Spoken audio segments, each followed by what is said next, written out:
Daily Diary. Today is a video that I'm thinking is not going to perform very well on YouTube. Might not even be all that interesting to people in general, but I think it should be. But, you know, we all think what we're interested in is something that should be interesting to other people. And I think the kind of trick to being a good artist is to find things that are as universal as possible.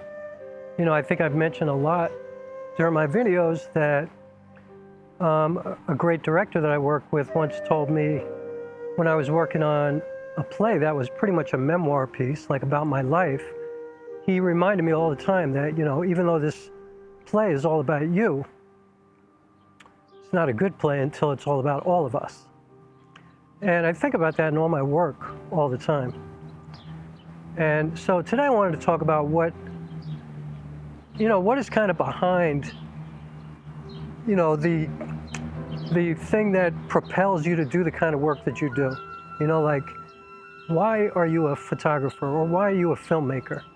Why are you a musician? And what kind of music are you making?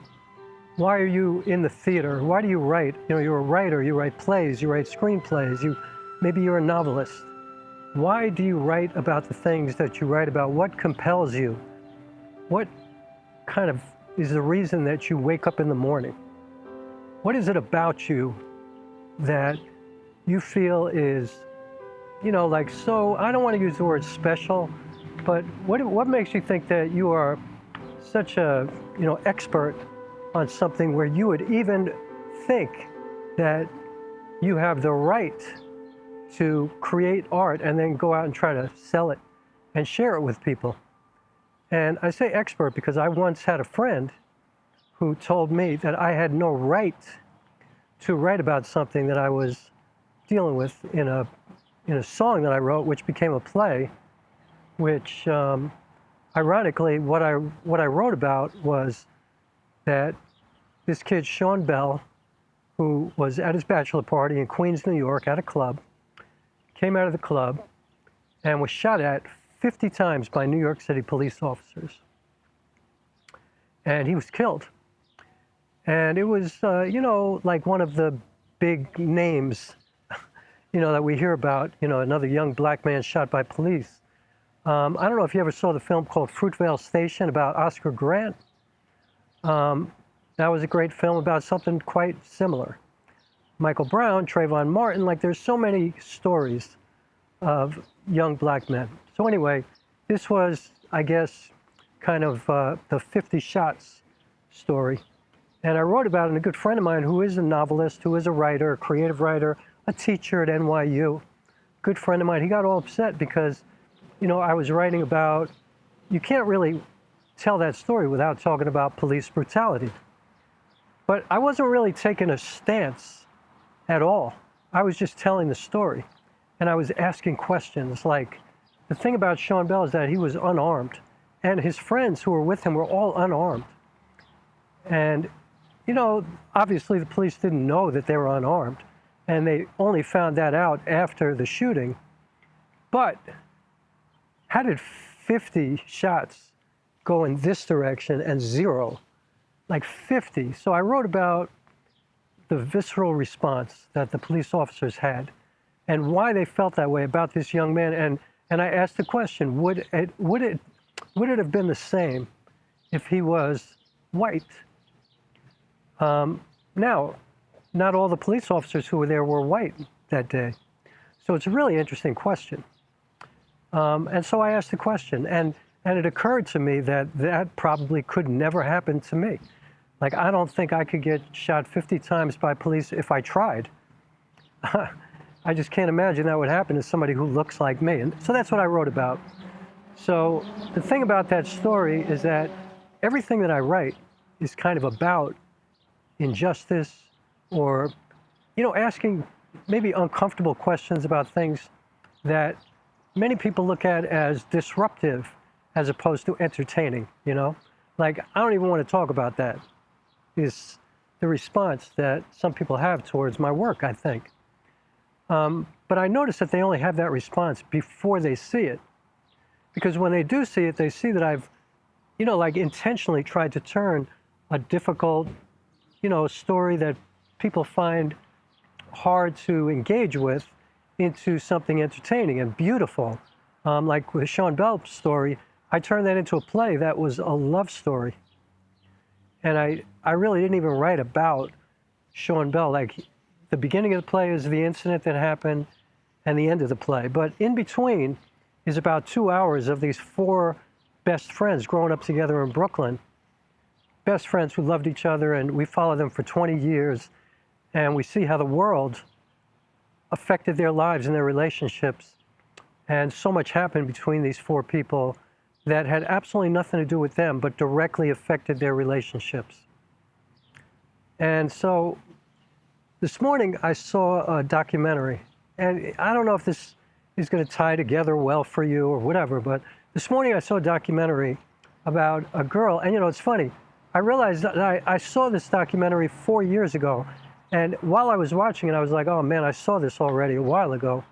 And I even commented on it on YouTube 4 years ago. But I found myself watching it again. I was really interested in it. And it was about a girl who was told when she was 8 years old that she was adopted. Now, my first question is, how do you not tell a kid that they're adopted? Like, you're going to break that on somebody when they're 8 years old? So that was my first question because, I was adopted. And I grew up thinking everybody was adopted. Like, I knew. Like, I don't remember a moment where my parents sat me down and said, you were adopted and this is the deal. Like, I just remember I had a book that was about adoption. And I don't remember exactly. I know it was 2 volumes. It was in this folder, 2 skinny books that you could slide into this little folder thing. And it was about a family that adopted 2 children, I think. And I believe it was 1 black child and 1 white child, which I find interesting because my parents were not the most progressive people when it came to race in America, and that's a whole other story for another time. But that is something that really imprinted who I am too, because I became like a social justice warrior for my whole life. And I've always looked at being adopted as being similar to being otherized, like being black, being gay, being Asian, being Latino, like I've always looked at it as being other. Like when people find out you're adopted, they don't even know what to say because they don't really understand. Some people think it's a huge deal and other people don't think it's anything. They don't even think about it. And so I watched this video that I had seen already, and 8 years old, and she started on this journey to find her biological people. And in this video, it was amazing. She found everybody, and one part that really got to me is when she met her father. And they had this gigantic reunion, this big hug, and the father had kids, and so she had siblings, and she met her cousins and her uncles and her aunts and all these people, and they embraced her so openly and beautifully, and the whole thing was just so easy. And after working on a play called Broke Wide Open for 6 years, like I traveled all over the world performing this play that was about, like I thought it was just about my life, but it turns out that it was an adoption story because the adoption community from all over the world found me. And no matter where I performed in the world during that time, there were people there from the adoption community, people who had been adopted or who had given up a child for adoption or had adoptive children or whatever. Like it was always an adoption crowd, no matter where I went, and I didn't intend for that to be the case. So I've learned over the years, because that became a 17-year project for me, a trilogy of dealing with my adoption, my biological beginnings, my questions that to this day I've never really had answered, not really. Because one thing I've learned is that I find it almost unbelievably amazing.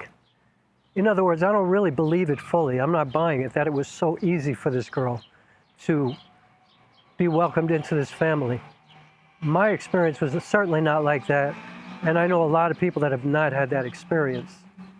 I know people who've searched for their biological beginnings and the people they searched for wanted to have nothing to do with them. And it became a very difficult situation where they kind of forced themselves on somebody. I know situations where somebody met their mother and it became a good relationship for a minute, but then the mother turned around and said, I can't do it anymore, that's it, I've had enough. Like, I don't want to deal with you anymore. And it was hard for that person. But it turns out that that person was the result of a rape. And so that's why this woman who was her mother could only go but so far, and she just wanted to forget about that time of her life. So I just find that documentary kind of like cap in a way. Like, I'm not sure I believe it, but you know, who knows? I mean, it could be true. But it made me think about my situation a lot and how, you know, I finally did, through taking these DNA test things, that I found the first cousin of my biological mother, or he found me. I don't even remember how it happened, but I think I sent him an email along with 1 million emails to people who matched my DNA, and he sent me back an email saying, I know your mother.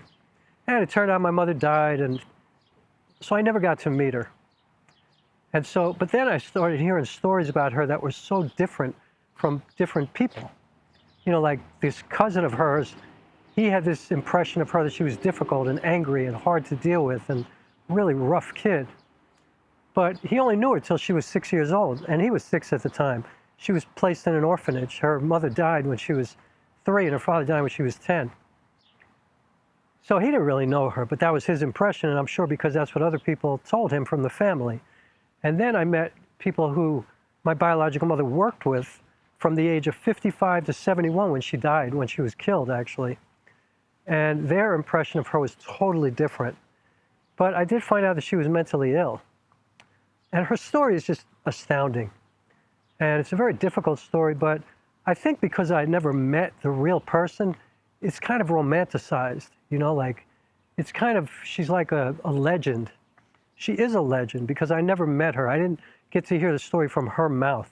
You know, I didn't get to meet her. I didn't get to ask her questions directly. And that's something that, you know, I feel sad about. And also, you know, like, I always felt like my parents knew more than they were telling me, the people who adopted me. And I don't even know if that's true or not, but I felt that way, like in my chest. And so I felt like people were withholding things from me. But they were beautiful people. Like, I was adopted by 2 beautiful, beautiful people. I was a difficult child for them. But anyway, it was difficult. And then there's no information about my biological father. And I've gone all over the place with, you know, my impressions of what I've learned from people. And I was lied to from the agency that I came from. So I had this really bad impression of him. But then I thought, how can, you know, like, I'm putting this bad energy out into the universe. I don't know anything about this guy. So I don't know anything, you know. So I was talking to a friend of mine this morning about the notion of closure. And I'm somebody, I don't believe in closure. Like, I believe that everything we experience in life, we accumulate it and we just keep living. And we just kind of use everything that we've learned as experience. And it forms who we are as a human being. But I also believe that maybe I don't believe in closure because I never get to have closure for anything. You know, people might think I have closure, and even my director, after Broke Wide Open closed after 6 years, he was like, did you feel any closure? Did you get anything out of this process? Or you feel better? Are you angry? Are you sad? Are you happy? Are you elated? And at the end, I don't really feel like I got anything out of it other than it was a beautiful experience, theatrically, creatively, as an artist. It was the most amazing experience, but as just in my regular life, I still have this big hole in my chest of this missing information about me, you know, like information that I wasn't allowed to get by law about me. Like, all these other people in the world knew all this shit about me that I didn't even know. And yet, I still don't have any real information. I have nothing. And so I guess I'm gonna just end this video by saying, yeah, this is my daily diary thing. And I'm not, you know, broken. I'm not a broken person because I don't have this closure, but I do carry this with me, and it has, I know, affected my relationships in my life, and it's affected my work, and it's affected everything in my life. I have like anxiety issues and things like that, and I have like this paranoia about getting sick all the time, and I think about dying a lot, way too much. And I think it's because I don't know my medical history really, and I just have so many questions. My whole life is filled with questions. I don't do well with not knowing stuff. I don't like when people just leave things hanging out there and don't tell me what the deal is. And I think that's why I'm an artist, because I feel like I'm Galileo, like I'm an explorer, you know. I'm a private investigator. I'm a police officer investigating crimes. Like, I feel like the greatest gift that's ever been bestowed upon me in my life is my talent, you know, as a performer, as a writer, as a musician, as an artist. As an artist, I think being an artist has saved my life, because it's given me somewhere to put all this anxiety and turn it into something beautiful. But I'm not going to say it's easy, and I'm somebody who doesn't think anything's easy. And maybe not so ironically, I've always chosen the most difficult path for everything that I do. And that's not a good thing. Like, I don't recommend that. I don't think that's good. And I know that seems romantic to people, the artist, the smoldering artist who his life is difficult and challenging, but you know, it kind of sucks. It kind of sucks. But I love what I do, and I'm grateful for it, and I'm really blessed in many, many ways. But, you know, aside from the people who I love in my life, which that's the most important thing to me by far, my art, man, it's like, I don't know what I would be without this. I guess it's mine, you know, like, I guess this is a God-given gift that I know how to make art. I know how to get on stage. I know how to play the guitar, play the piano. I know how to write stories, you know, I know how to do that. I'm an artist, and it's what I'm most proud of myself, and it's what I identify as more than anything else. I'm just a motherfucking artist, and I feel really grateful for that. And that's what I'm thinking about today. While everybody else is blowing up firecrackers and dealing with the politics of the day, which I'm trying to avoid so I don't get into that dark, deep depression state that this time in our existence can kind of put you in, I'm gonna dwell on the art. You know, I just sent off one of my prints to somebody. Somebody bought one of my photographic prints, and I get to put it on this incredible paper, and it winds up looking like a painting. And you know, I'm just so grateful for all of the different things. I'm working on a movie. I'm fortunate to be working on this movie with one of my best people in my life, who works as hard as I do, and who's about to work even harder now that she's working with me. I'm just really fortunate, and the people that I have in my life who I love and who I know love me, I feel fortunate. But I don't know, seeing that documentary this morning, I'm like, yeah, it ain't that easy. I don't believe it. I don't. So I hope for her, I wish for her that it was that easy and that it continues to be, and I hope her relationships flourish with these people, but I don't believe it. You know, I think it's more like CNN's Three Identical Strangers, or Philomena. If you've ever seen the film Philomena, or you haven't seen it, see it. But that's the film that made me realize that I was lied to about everything in my life. So anyway, I'm grateful, I'm lucky, you know, and but I'm also a realist. And as much as I make things up, I create narratives that are fictional tales, these beautiful stories. I live in the real world, and that's just the way I am. So please subscribe, and please hit the like button, and please consider joining my Patreon. Would really appreciate that so much. I will honor your support. And that's all I got to say about all that here on 4th of July, 2025. And I think I'm going to go put on my running gear and go for a long run today. Beautiful weather. It's not stupid hot like it's been. And man, I'm living in one of the most beautiful places in the world. See you in a minute.